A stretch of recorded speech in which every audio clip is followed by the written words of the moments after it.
'n Stormagtige naweek lê voor vir die sentrale en oostelike gedeeltes van Suid-Afrika, met die stormweer wat al Vrydag aand gaan begin hier oor dele van Noordwes, dan deur die loop van Saterdag strek oor dele van die Noord-Kaap, die res van Noordwes en die Vrystaat. In hierdie omgewing is ek seker daarvan die weerdiens gaan 'n waarskuwing uitreik, want ons kan sien hier op ons geakkumuleerde reënvalmodel 'n paar van daai donderstorms kan swaar reën veroorsaak of wanneer ons hoë onstabiliteit in die omgewing wat ooswaarts gaan skuif teen Sondag oor dele van Gauteng, Limpopo en Mpumalanga. So kom ons kyk in diepte na Vrydag se weer.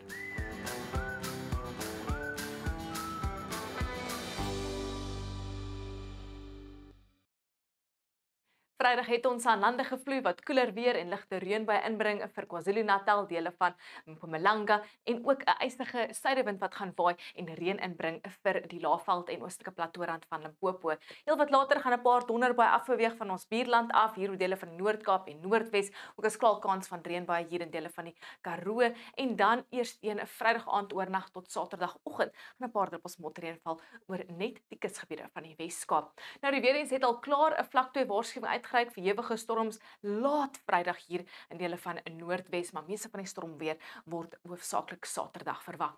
Vroeg Vrydagoggend gaan die suid-suidoostewind steeds sterk waai hier in die Wes-Kaap, dan gaan hy kalmeer, maar dan gaan 'n noordoostewind fris tot sterk waai daar langs die kus van die Oos-Kaap en dit gaan 'n winderige dag wees hier in die weste waar die weerdiens waarsku teen 'n weggolbrande.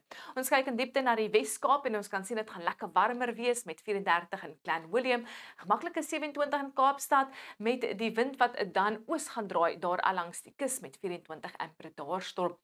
Dis ook 'n warmer dag daar in dele van die Karoo as gevolg van 'n bietjie van 'n bergwind wat temperature gaan verhit met 32 in Oudtshoorn daar in die Klein Karoo. Die oostewind gaan hier waai langs die kus met maksimum temperature so in die laat 20s.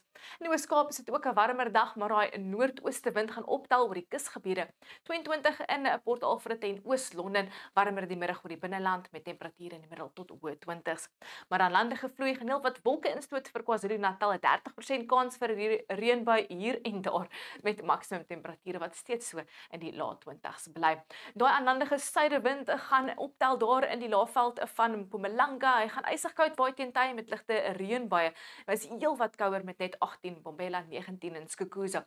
Jy gaan ook daai ysige wind voel Vrydag daar in die Kruger Nasionale Park in die Laagveld van Limpopo met 'n reënbui wat gaan val langs die oostelike plateaurand, dis reënerig in Zenien en dan die wind wat optel in die Bosveld asook in Noordwes. Die weerdiens waarsku teen weggolbrande en dan later eers teen Vrydag aand gaan 'n paar donderbuie afbeweeg vanaf ons buurlande oor die noordelike en westelike gebiede. In die Noord-Kaap gaan daai noordnoordweste wind ook 'n fris tot sterk waai teen tye, veral daar in die omgewing van Appington, sterk winde, veral rukwinde en dan teen Vrydag aand gaan die donderbuie begin beweeg oor die noordelike en oostelike gedeeltes met die wind wat ook optel in die Vrystaat. 'n Rooi waarskuwing in plek vir weggolbrande wat moontlik is in die Noord-Kaap en die Vrystaat. Vrydag asseblief wees maar net waaksaam met 27 in Bethlehem. En dan gaan daai noordewind ook so 'n bietjie optel in Gauteng met 'n hoë brandgevaar in plek met maksimum temperature so in die laat tot 'n middel tot hoë 20s en eers teen Vrydag aand kan 'n paar donderbuie die verre westelike gedeeltes bereik. Ons beweeg na ons buurland toe. Ons kan sien die donderbuie strek hier oor die sentrale gebiede. Ons verwag donderstorms in die omgewing van Windhoek en ook so ver noord soos Okakoyo en gedeeltelik bewolk en baie warm in die noordooste. En dan Saterdag het ons daai trog wat versterk wat 'n band reën en donderbuie gaan bring vir die Noord-Kaap, Noordwes en die Vrystaat soos genoem. In daai omgewing kan die storms hewig raak, swaar reën veroorsaak of haal met die stormweer wat ooswaarts skuif Saterdag aand en nog donderstorms wat sal ontwikkel Sondag veral daar in dele van Noordwes, Gauteng, Mpumalanga en Limpopo met hoë onstabiliteit. So ek sal nie verbaas wees as 'n paar van daai storms swaar reën of haal veroorsaak nie. So asseblief wees waaksaam. Nou dis al van my. Onweer of mooi weer, geniet jou Vrydag.